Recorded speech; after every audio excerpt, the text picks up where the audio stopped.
ശ്രീമദ് ദേവി ഭാഗവതം 17-ാം അധ്യായം. സൂതൻ. ശുഗനിതോതിയിട്ടു താതപാദം നമിച്ച് കലുഷാത്മാ തുടർന്നു വിനീതനായി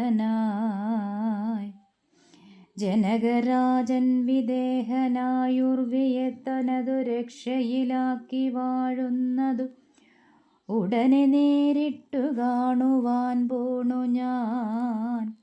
വിടയെനിക്കു തന്നാലും വിഭോ ഭവാൻ. അവന് ശിക്ഷ കൂടാതെ ഭരിക്കുവാൻ ധൃവരനെങ്ങനെ സാധ്യമായി വന്നിടും.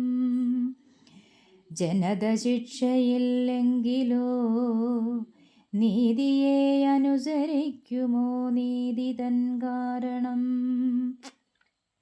അനഘശിക്ഷയെന്നല്ലോ സ്മൃതികളിൽ മനു തുടങ്ങിയോർ ചെന്നിരിക്കുന്നതു.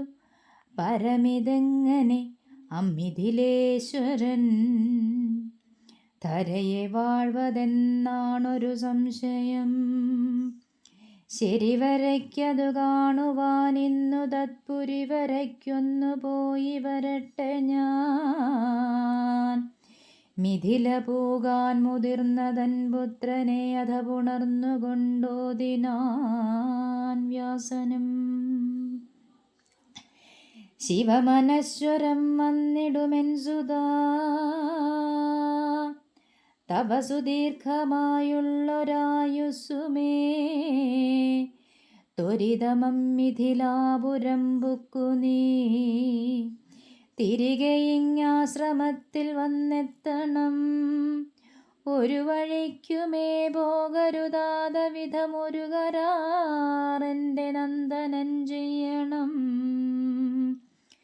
തവ മുഖാംബുജം കണ്ടുകൊണ്ടാണു ഞാൻ അവശനാകാതെ ജീവിച്ചുകൊള്ളുവതും. ചെറുതിടയതു കാണാതിരിക്കുകിൽ മുറുകുമാടൽ കയത്തിൽ മുങ്ങിടുമേ. മടിവെടിഞ്ഞു മത്പ്രാണനാമെൻ മകൻ ഝടിതി ചെന്നു വിദേഹനെ കണ്ടു നീ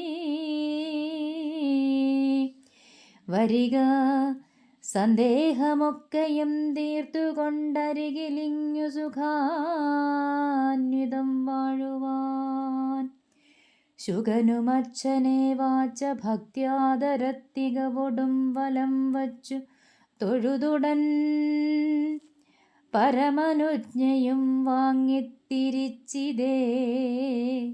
വിരയവില്ലിൽ നിന്നമ്പെന്ന മാതിരി പലതരം പ്രദേശങ്ങൾ വനങ്ങൾ വൻമലകൾ ധർമ്മധനം ചേർന്ന നാടുകൾ ഫലസമൃദ്ധമാം ഭൂമികൾ ദേവതാ നിലയനങ്ങൾ മരങ്ങൾ തപസ്വികൾ പെരിയ കാനനയോഗികൾ യാചകർ നിരവധി മതഭേദാനുയായികൾ പലതുമീ വക കണ്ടൽഭുതം കലരുമാ. വ്യാസനന്ദനൻ ശ്രീശുഗൻ ദുഹിനശൈലം മഹാമേരു ആ രണ്ടു മഹിധരങ്ങളും ജമ്മേ കടന്നുപോയി. പൃഥുല സമ്പത് പ്രഭാവം തികഞ്ഞിടും മിഥില പൂകിപ്പുരദ്വാരമെത്തിനാൻ. തതനു നീയൊരു കാര്യമെന്തിങ്ങു ചൊല്ലിതി തടഞ്ഞിദേവാതിൽ കാക്കുന്നവൻ.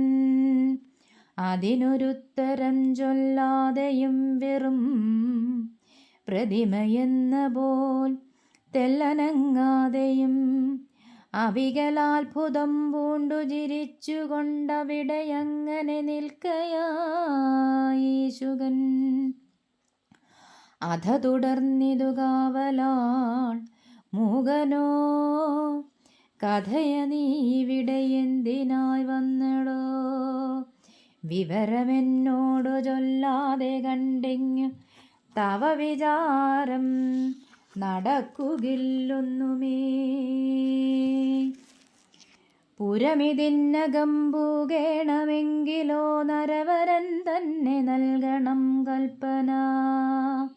പരിചയത്തിൽ പെടാതുള്ളൊരാളെയും പുരിയകത്തു വിടില്ല കടക്കുവാൻ. നിറയുമോജസ്സു നീളെ വീശുന്ന നീ